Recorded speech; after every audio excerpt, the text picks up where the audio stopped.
Oi, sou Márcia Lopes, escritora e coordenadora do Clube de Ficcionistas. O Clube de Ficcionistas é um coletivo de leitura e escrita focado na análise das obras literárias. Nosso objetivo é aprimorar as nossas próprias ferramentas de escrita, e para isso estudamos os mais variados tipos de narrativa, romances, novelas e contos. O Narrar Ficção é um projeto paralelo do clube. Seu título faz menção à obra do nosso padrinho Luiz Antônio de Assis Brasil, A Escrever Ficção. Aqui buscamos aprofundar o debate, convidando escritoras e escritores para dar a sua visão particular sobre alguma obra que debatemos no clube. Já temos alguns vídeos no nosso canal, convidamos todas e todos a conhecê-los. Nosso convidado hoje é Bruno Henrique Coelho. Bruno é professor e escritor, doutor em letras pela Universidade de São Paulo, USP, é autor da novela infantil O Último Pássaro Daqui, publicada pela Saíra Editorial, e de romances e contos ainda não publicados. Tem especial interesse pela literatura angolana contemporânea, objeto de sua pesquisa de doutorado. Eventualmente, trabalha como revisor. A obra que debateremos hoje é Claraboia, do escritor português José Saramago. Primavera de 1952. Um prédio de 6 apartamentos numa rua modesta de Lisboa é o cenário principal das histórias simultâneas que compõem este romance da juventude de Saramago. Os dramas cotidianos dos moradores, donas de casa, funcionários remediados, trabalhadores manuais, tecem uma trama multifacetada, repleta de diálogos bem construídos e de profunda observação psicológica. As janelas, paredes e corredores do velho edifício lisboeta são testemunhas privilegiadas das pequenas tragédias e comédias representadas pelos mais diferentes tipos de personagens. Finalizado em 1953, o manuscrito de mais de 300 páginas acabaria esquecido no fundo de uma gaveta. O original nunca foi devolvido ao seu autor, que também não recebeu resposta alguma. Na década de 1980, o já consagrado José Saramago foi contatado pela mesma editora para publicar Claraboia. A mágoa pela falta de resposta na juventude levou-o a declarar que não desejaria ver o romance editado em vida, deixando para seus herdeiros a decisão sobre o que fazer com o livro. Bruno, obrigada por estar aqui com a gente hoje. Você vai ver que as nossas perguntas são o próprio podcast, que elas são imensas. A gente vai conversar aqui hoje sobre Claraboia. Então, Claraboia, junto com A Terra do Pecado e Manual de Caligrafia e Pintura, poderia ser considerado um romance de juventude de Saramago. Isso pois o estilo saramaguiano, que conhecemos hoje, com marcada oralidade, ritmo intenso e regras próprias de pontuação, apareceria somente em 1980, em Levantado do Chão. Porém, nesse período de quase 30 anos, Saramago se dedicou à poesia, ao jornalismo, à dramaturgia e também à narrativa ficcional curta, os contos. Publicou 8 volumes. Se é verdade que seu sucesso literário é, sobretudo, vinculado aos romances que apareceram depois dos anos 80, é difícil ignorar o impacto que essa produção anterior possa ter tido nela. Então, gostaria que você falasse um pouquinho sobre esses anos de preparação de Saramago para consolidar sua prosa longa. Primeiramente, obrigado pelo convite. É um prazer estar aqui com vocês. E obrigado também aos eventuais espectadores, né, desse podcast. Fico muito feliz de estar aqui. Eu gosto parcialmente dessa classificação de romance de juventude e romance de maturidade do Saramago. Eu prefiro uma outra classificação que é própria minha, né? Talvez não se encontre em críticos como, de repente, Ana Paula Arnaud, que me parece ser a crítica mais profícua da obra do Saramago, pelo menos por agora.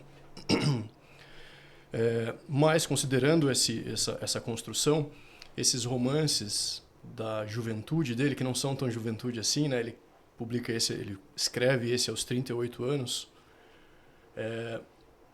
ajudam a consolidar algumas estratégias de escrita que ele vai praticar posteriormente, durante a década de 80, a partir de Levantando do Chão, e que, agora é uma opinião muito própria de leitor de Saramago, né? E que vai chegar ao seu fino em 86 com a publicação de Memorial do Convento. Nesse, por exemplo, e pensando também que o podcast é voltado para aqueles que têm interesse na escrita, ele vai praticar uma técnica de escrita que é a do contraponto. Aqui no Brasil, o escritor que mais praticou essa, ou que primeiro praticou essa, né, foi o Érico Veríssimo no seu primeiro romance, cujo nome não me lembro agora, mas que é o do professor Segismundo. A técnica consiste em avançar a narrativa até determinado ponto, a partir de uma perspectiva, ou de personagem, ou de espaço, e no capítulo seguinte explorar ou uma ponta deixada a partir de um personagem, ou de outro espaço aberto, e dar uma sequência ampliando uma visão que, no caso do Claraboia, é muito espacializada das relações humanas. Então, acho que respondendo sua pergunta de um jeito mais assertivo, assim, os romances da juventude servem para, talvez, né, para que ele explorasse algumas técnicas de escrita. Lembrando que aos 38 ele já era um escritor experimentado, né, já tinha passado por muito na vida e principalmente por muito na escrita, que por hora é o que nos interessa, né? Ô Bruno, no Claraboia, então, você identifica o contraponto ou ele vai aparecer em outras obras mais para frente?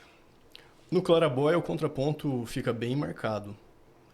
Então ele abre a narrativa, por exemplo, a partir da vista do Silvestre, depois ele sobe, vai para a casa das 4 mulheres, né, da Cândida, Amélia, Isaura e Adriana, e aí ele vai, a cada capítulo, ele vai alternando entre os andares, os núcleos narrativos, que não são exatamente sequenciais, mas que estão interligados.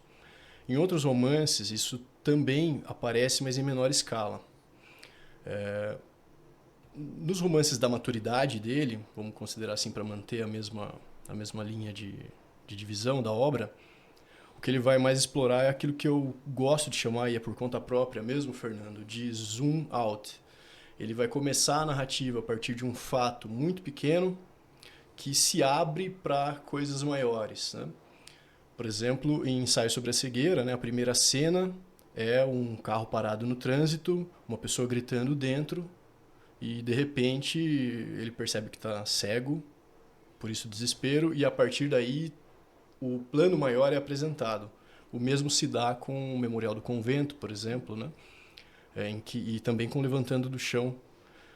A gente começa de uma cena muito focada para depois haver uma abertura, mas entre essas cenas dentro de um mesmo capítulo, a gente vai ver às vezes essa alternância. Ele segue, acompanha, abre a cena e volta para um elemento da cena que ficou perdido. Isso também é uma das variações do contraponto, que ele explora em menor escala nos outros livros, mas que também aparece. Bruno, uma das características que mais chama a atenção nesse romance de Saramago é a ausência de um personagem central, né? A gente não tem aquela figura do herói ou a figura da heroína. E isso é muito diferente do que, por exemplo, se praticava no século XIX, durante o realismo. E, de uma certa maneira, a gente consegue classificar o Saramago como um escritor que, pelo menos, é influenciado pelo realismo e gosta do realismo, sobretudo no aspecto de se preocupar com a psicologia dos personagens, tentar entender o que se passa na cabeça desses personagens. E o Claraboia, por outro lado, ele vai focar nos pequenos episódios das pequenas vidas, entre aspas, né, desses personagens, seus dramas comezinhos e as preocupações cotidianas, né? Em termos de manutenção da atenção do leitor, você acha que essa é uma técnica interessante? Você acredita que os leitores eles são capazes de se interessar por todos esses pequenos relatos, ao invés de seguir um relato principal, digamos assim? Quando a Márcia me convidou para esse podcast, né, eu até brinquei com ela, falei, olha, é o romance das vidas pequenas, né? É o romance dos dramas das vidas pequenas.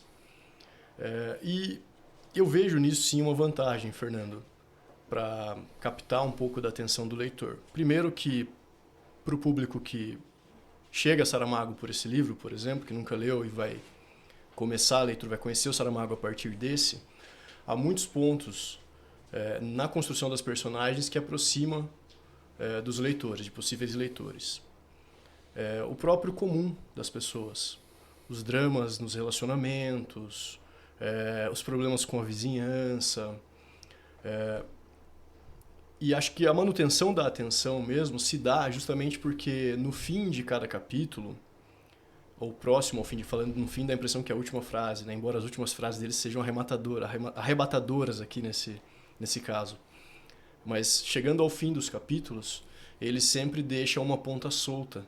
E é isso que vai conduzindo o leitor de novo para esperar o próximo momento em que aquele andar, aquele apartamento volta à cena. Sabe, assim, fazendo uma comparação meio assim, eu me lembrei quando, pelo menos na época que eu era mais nova, acompanhava as novelas da Globo, porque ele tem essa coisa, você fica esperando de novo voltar naquele ponto onde as coisas vão acontecer a partir daquilo, né? Sim, acho que justamente por por esse foco em pessoas comuns, não é a história do grande herói, do rei, de nada disso. Aliás, esse é um ponto de vista político, aliás, é uma posição política de Saramago, né? Ele opta por ir para a história, às vezes para a grande história por meio de pessoas comuns. Tem um clima novelesco mesmo, né? Inclusive na construção das tramas que vão aparecer ao longo do livro, né?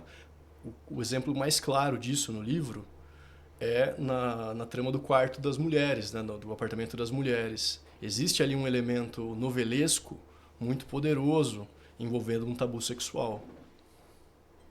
Aí a própria também a chave, né, A tia. a tia, né, a tia vai tentar fazer uma cópia e ela não consegue pegar a chave, ela faz um desenho dessa chave, né, tem todo elementos assim. Eu achei muito engraçada essa parte. Criativa demais. E ela faz 3 cópias de chave, né, não faz só uma, né. Ela não sabia qual era a chave correta, né? Para quem está nos assistindo e de repente não conhece o livro, né? O livro vai ser distribuído em 4 núcleos narrativos, mais ou menos, né? Quatro núcleos narrativos, do Sapateiro Silvestre, da Justine e do marido, da Carmen e do Emílio, e com o filho, e o da Lídia, e esse apartamento que já fizemos referência, né? Que é o apartamento das mulheres, que são 2 irmãs mais velhas, a mãe e a tia, e 2 filhas. A da Claudinha, quem que era? E o da Claudinha. Tem a da É Claudinha com a também. Lídia, né? É com a Lídia, entra no núcleo da Lídia. Tem a família dela ali também. Uhum. Bom, eu vou continuar no tema da multiplicidade de personagens, então, já que a gente está falando, né? Embora haja muitos personagens, eles também se agrupam em núcleos e praticamente vivem em histórias próprias, verdadeiros contos dentro dos romances, é o que a gente estava falando. Os arcos narrativos variam bastante.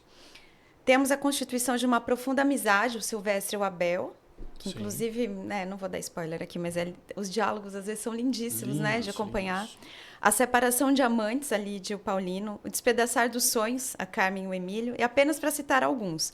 Em todos os casos, o que se destaca é a grande capacidade criativa de Saramago para escrever diálogos marcantes. A partir da sua leitura, Bruno, o que você diria que faz diferença nessa produção do Saramago? Em que a pena do escritor português se diferencia nesse momento? Esse romance ainda não tem aquelas marcas de pontuação que o Saramago vai adotar a partir de 1980 com Levantando do Chão. Então isso facilita um pouco para o leitor, né? Mas não dá acesso ao estilo que ele vai desenvolver posteriormente. Mas uma coisa que ele mantém é a profundidade mesmo no diálogo das personagens, na construção das personagens como um todo, mas isso fica muito evidente nos diálogos, na fala das personagens. Eu vejo que o grande ganho dele, nesse romance especificamente, da profundidade a pessoas que são normalmente ignoradas pelo romance do século XIX a que o Fernando fez referência. Uhum. Né? No século XIX, a gente viu a grande aventura do herói, né? Havia aquela figura do herói, e até mesmo o realismo e o neorrealismo português, de que Saramago, locais, vamos pensar assim, locais na literatura onde ele vai beber também, né? São fontes para ele, privilegiam. Eles vão privilegiar algumas figuras que são centrais na cultura portuguesa. Talvez não no realismo e no neorrealismo, né? Mas são figuras centrais. Por exemplo, a figura do padre, a figura do empresário. O Saramago atribui profundidade nos diálogos a pessoas que são consideradas pela alta intelectualidade pessoas vazias, desinteressantes, que somos nós, no fim das contas, né? As pessoas que vão ao trabalho, que saem todo dia para lutar, para ganhar o pão, o desempregado. E nesse sentido, Márcia, o que me chama muito a atenção é ele colocar na boca de um andarilho praticamente, né? O Abel é praticamente um andarilho, versus do Fernando Pessoa, né? Mostrando a complexidade, como é que ele se reconhece no mundo. E esses intertextos também são um ganho de Saramago, né? Ao longo de toda a sua produção literária, ele vai acrescentando intertextos, algumas vezes populares, outras vezes da literatura mundial, mas especificamente portuguesa, me parece que ele tem predileção, que saem naturalmente da boca de pessoas de quem a gente não esperaria com todos os nossos preconceitos do dia a dia, né?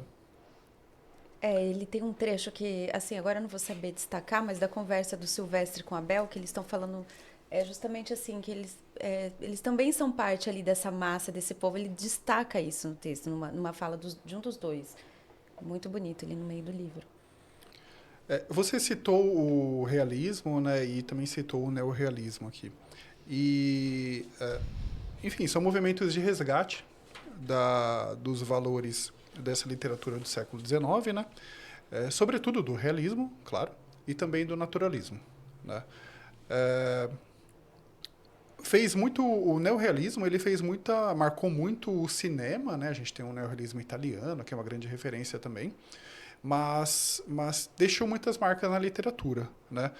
E uma das fontes, né, que esses autores, onde esses autores bebiam, era Marx e Freud. Sim. E eles buscavam na própria escrita deles salientar tanto essa desigualdade social, resultado dessa industrialização que no século XX já estava bastante acelerada, né? E claro, atacavam também as concepções idealistas, que ainda estavam em voga, né? Considerando o ser humano como mais um animal entre todos os animais, né? Sem grande, vamos dizer assim, especificidade, né? E muitas vezes tinha um tom pessimista também, né? Muitos deles eram de partidos políticos de esquerda, né? O Saramago, a gente está falando de um livro de 53, né? Sim. Mas ele adere ao Partido Comunista Português apenas ao final dos anos 60. E você acredita que, de alguma maneira, a literatura que ele escrevia pode ter levado ele a certas posições políticas? Porque normalmente a gente pensa o contrário, né? A gente pensa, não, ele tem uma certa participação política e daí produz uma obra, né? O Saramago parece que aconteceu o contrário aqui, não? Eu penso que o percurso de vida dele o levou a uma posição política e a um determinado apego na literatura. Ele foi funcionário público, jornalista e, principalmente, ele foi metalúrgico. Acho que essa origem do trabalho na metalurgia, também foi alfabetizado tardiamente, né? Então, acho que essa experiência de vida o conduz a um posicionamento político que, nos anos 60, culmina com a sua filiação ao PCP, né, o Partido Comunista Português, e que vai atravessar a sua literatura desde sempre. Eu percebo que desde o primeiro romance até o último, que foi o Caim, se não me engano. Eu já li Caim. Eu foi amei. O Caim. Acho que foi o último, né? Eu não sei se foi o último, eu li, eu sei que eu amei isso. Acho que foi o último que ele publicou. Se percebe essa filiação. Outra coisa que dizem dele com relação ao ponto de vista político dele é que ele soa, às vezes, misantropo. Parece que ele não gosta muito da humanidade, né? Mas é porque eu penso de novo na conexão com o projeto literário dele, né? O projeto literário dele é um projeto contestador, assim como você disse, né? De contestar, de criticar algumas estruturas sociais que nascem com esse percurso de vida e depois com um posicionamento político bem marcado dele, ligado ao comunismo, de mostrar que, tal como está, não há esperança. Mas esse livro, Claraboia, apresenta um ponto de vista anterior a essa misantropia. Não sei se vocês perceberam isso, né? Mas principalmente o diálogo final entre o Abel e o Silvestre parecem depositar uma enorme esperança na humanidade. É uma coisa que Por exemplo, ensaio sobre a cegueira não vai aparecer, né? Ensaio sobre a cegueira ele define o que é a humanidade. Ele vai definir em ensaio sobre a cegueira do seguinte modo: uma coisa sem nome. É isso que somos. Então, o inominável é o ser humano para ele lá em ensaio sobre a cegueira, quando, na ausência de um dos sentidos, a pessoa desce ao animalesco, né? E aqui não. Aqui ele deposita Ele quase estabelece uma utopia, a palavra que ele usa no final do livro Ele também. usa a palavra utopia. A palavra que ele usa. Ele vai estabelecer uma utopia, ele vai dar ferramentas para que um projeto político, a partir da literatura, se estabeleça. Agora, só tentando conectar com o interesse do clube também, né? Como é que esses projetos, no meu entender, auxiliam na escrita, né? Primeiro, ninguém escreve fora de um contexto, ninguém vai escrever fora de uma tradição literária. Então, por exemplo, no Brasil, o mínimo que a gente vai fazer é usar a língua portuguesa de determinado modo. O que de um jeito ou de outro acaba remetendo a uma escola literária, um período, algum autor. E algumas vezes nós podemos confirmar essa história ou essas tendências, e outras vezes a gente pode recusar. No caso do Saramago, ele lê, adere, no que me parece, a alguns pilares, por exemplo, do realismo, que é a crítica aos pilares da sociedade portuguesa, ao casamento burguês, no caso do Saramago, a república que vinha mal, né? Ao domínio do capital nas relações humanas. É toda uma série, né, de prescrições morais também, né? Isso, as prescrições morais que o levaram ao exílio, né? Ao autoexílio nas Ilhas Canárias. Nas Ilhas Canárias. Então, isso é uma das coisas. Então, a tradição nos fornece um ponto de partida, que pode ser por recusa ou por aceitação, e nos ajuda a desenvolver também um estilo a partir disso, né? Então, por exemplo, ele me parece que, assim como você também identificou, vai ao realismo e ao neorrealismo para deflagrar a escrita. Bruno, não é segredo para ninguém, né, que o Saramago era um marxista e, portanto, ele defendia que as circunstâncias concretas, materiais, em que as pessoas estão inseridas determinam, em larga medida, o seu grau de liberdade, né? O seu grau de agência. Porém, ele também defendia que essas pessoas tinham capacidade de modificar suas próprias condições de vida. E em 1988, em uma entrevista ao Jornal da Tarde, ele declarou, aí eu abro aspas, né? Eu acredito que as circunstâncias podem muito mais do que a nossa vontade. A questão está em aproveitar as circunstâncias para exercer a vontade. Você acha que é possível ler Clara Boia à luz dessas ideias? Nós estaríamos diante, digamos assim, de um romance de tese do Saramago, né? Ele estaria, de alguma maneira, tentando provar um ponto de vista por meio da sua escrita literária? Eu posso estar muito enganado no que eu vou dizer, mas eu imagino que não. Até mesmo pela falta de um núcleo único, assim, um personagem central ou um acontecimento central que desenvolva a escrita, fica muito difícil estabelecer uma tese.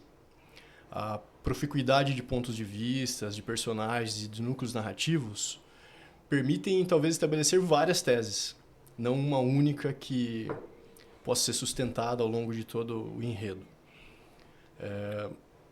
Mas esse posicionamento fica muito evidente e ele me parece, de algum modo, demonstrar pelo menos a simpatia na figura do Silvestre, que do meio para o final do livro revela ao Abel numa conversa que participou das agitações comunistas. No começo ele parece até um pouco anarquista na descrição, mas depois a gente percebe que ele estava ligado ao Partido Comunista Português e que um ponto de mudança na sua posição foi justamente a condição material, histórica, de um fato que é ele vê a morte de uma pessoa, de um monarquista, nas agitações dos anos 20 em Portugal.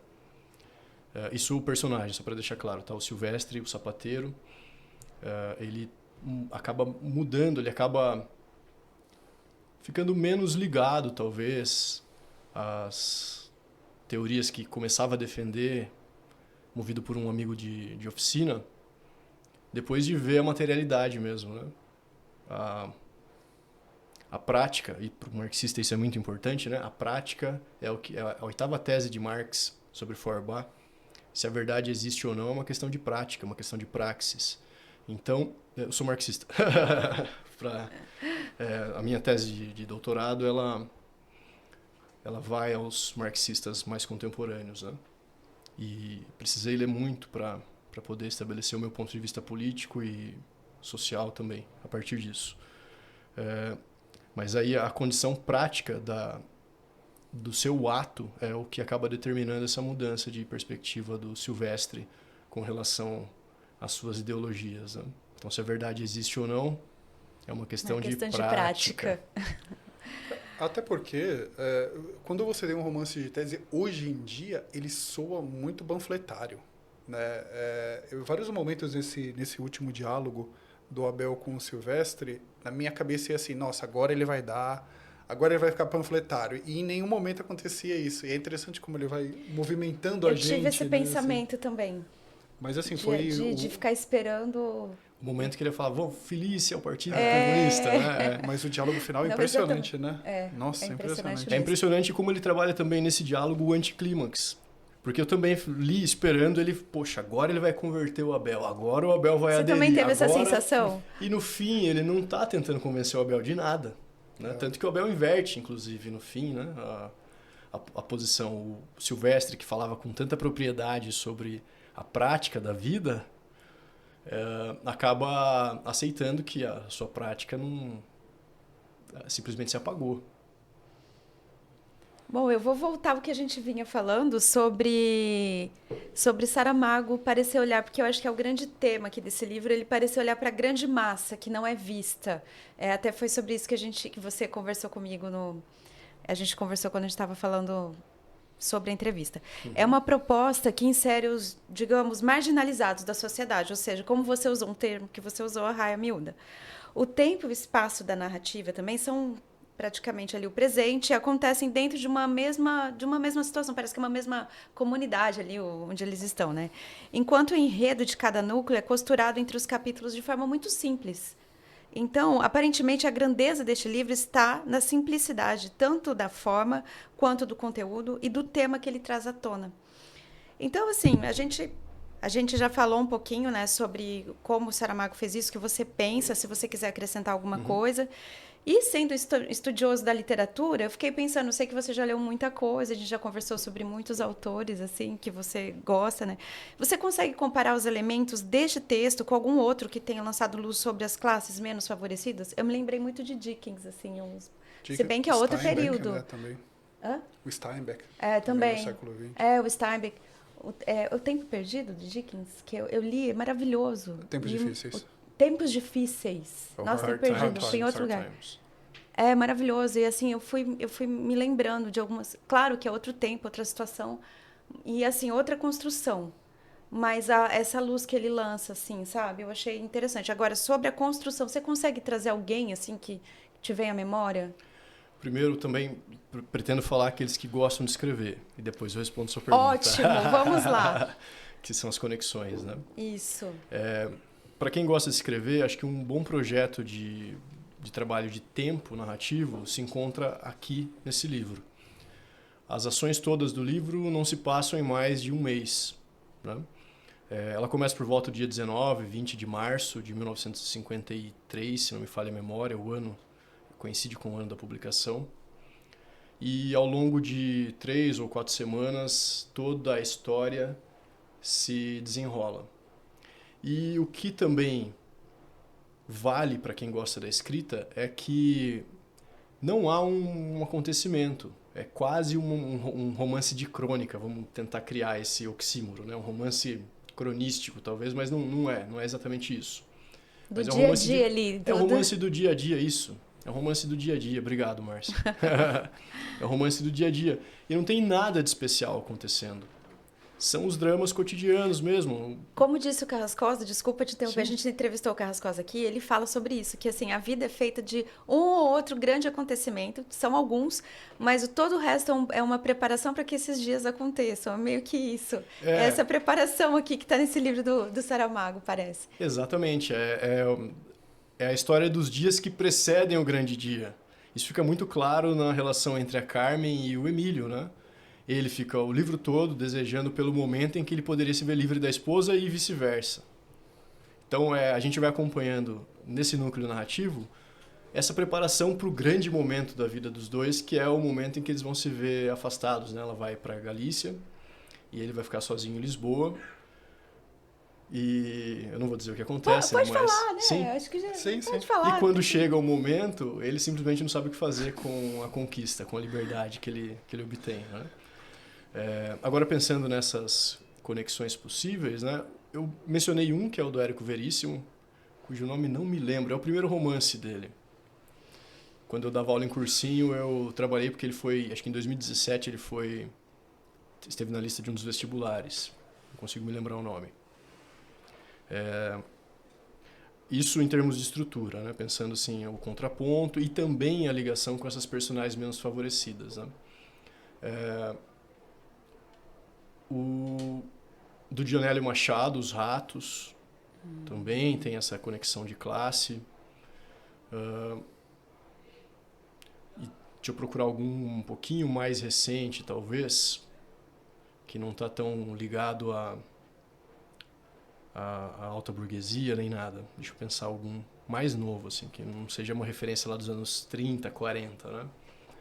Talvez Por Lugares Tão Comuns, se não me engano. É Eduarda Dantas, se não me falha a memória, o nome da autora. Tem essa conexão com o dia a dia, que não acontece nada, é o romance da vida comum. Né? Então acho que eu fiz uma conexão então com a forma, o outro com a filiação de classe e um outro com o desenvolvimento da narrativa, né? Para quem gosta de leitura, procurar as três para tentar casar. Eu vou aproveitar então, vou falar do seu livro, O Último Pássaro Daqui, que foi assim, né, a gente se conheceu mais assim, porque você me enviou o livro na época. Sim. E eu amei, já li esse livro para garotada em escola e tudo. E é um livro tem muitas referências ao Guimarães, por exemplo, não é? Sim. Que eu me lembro, assim. Sim. Ondiaque, Guimarães. Aí eu queria que você falasse um pouquinho sobre o que também, quem quer escrever literatura infanto-juvenil também, porque pode ter isso no clube, né? Pessoas que queiram escrever. Qual é a sua inspiração, além desse que eu falei? Fala um pouquinho pra gente. Eu sou um escritor muito lento em comparação com os meus amigos escritores, tá? Eu concebi a ideia comecei a concepção do livro em 2018 e só fui escrever mesmo entre julho e agosto de 2020. Então foram 2 anos planejando a escrita de um livro que não é longo. Eu diria que ele é denso, mas não é longo. Fiz muitas adaptações e eu fiz aquilo que eu falei aqui no podcast, né? Então eu fui beber numa fonte, e no meu caso eu admiro muito Guimarães Rosa, fui a ele, escolhi um conto que eu gostaria que seguisse paralelo ao livro e estabeleci uma história em contraponto. Tá? Então esse livro ele é um contraponto ao conto A Terceira Margem do Rio, do Guimarães Rosa, que para mim é o melhor. Eu li por sua causa na época, eu não tinha lido ainda. É sensacional, né? Para mim é um dos melhores. Eu, Mia Couto, Pepe Tela. Eu, claro, não sou ninguém, né? Como não? Mas eu concordo com eles quando eles dizem que esse é o melhor conto em língua portuguesa. Assim, é fabuloso o que ele faz ali. E fui desenvolvendo a narrativa a partir de uma ideia central, né? Eu queria que o livro terminasse numa jangada. Era isso. E aí eu desenvolvi o livro até... Então, qual foi o meu processo? Eu fui à tradição, eu procurei um escritor para confirmá-lo. Eu escolhi uma cena final, não precisa ser uma ideia seminal, né? Uma ideia de início, assim. Mas eu escolhi a última cena, eu sabia qual eu gostaria que fosse a última cena. E aí eu fui conduzindo a escrita até chegar à última cena. pelo menos para mim, a parte mais demorada da escrita é encontrar a fluência, a linguagem adequada, o ritmo que conduza ao fim que eu espero e que consiga atribuir camadas de interpretação que fujam um pouquinho do convencional. Tem muito menos a ver com a ideia e mais com praxis, né? Isso, muito mais a ver com a prática, a prática da escrita mesmo. Não, né? e assim, é um texto muito bem elaborado. Eu lembro que eu fiquei impactada com algumas partes do livro, e foi o livro que eu escolhi para ler para garotada, porque eu achei que fazia muito sentido, né? Na época, você lembra? Ah, ele fez um bate-papo com a molecada, foi incrível, a molecadinha, assim, e ele ficou 1 hora, né, num vídeo. Sim, foi de uma lar. experiência tão marcante que eu escrevi um livro sobre isso, né? Eu devo Verdade. enviar para a editora, não sobre, mas isso me inspirou. É outro procedimento possível também, né? Eu busco muitas histórias que eu fui captando, ouvindo, vivendo e transformo, reelaboro em forma de ficção, né? O meu contato com o lar, eu fiz a leitura desse livro com a Márcia, num lar de acolhimento para crianças. E a partir disso eu desenvolvi daí uma outra narrativa, mais simples do que essa, num único plano, né? Uma narrativa tradicional, que segue começo, meio e fim, um único tempo, mas que começa com a fuga de uma criança do lar. Ah, que lindo saber. E só para te retribuir, assim, eu estive lá outra vez e eles perguntaram de você. Ah, bom saber. Para ver como ficou marcado isso. Então, chegamos ao final dessa entrevista com o Bruno Henrique Coelho. Bruno, muito obrigada hoje por estar aqui com a gente. Foi incrível esse bate-papo, foi muito alto Foi muito nível, legal, Bruno. Obrigado. muito alto nível. E aí eu gostaria de convidar então a todos para que também assistam os outros vídeos do canal, que a gente tem outras entrevistas muito interessantes e que compartilhem, quem gostou compartilha, é isso. Muito obrigado. Obrigado, agradeço muito o convite. Espero que seja de proveito para as pessoas do clube e para outros espectadores possíveis.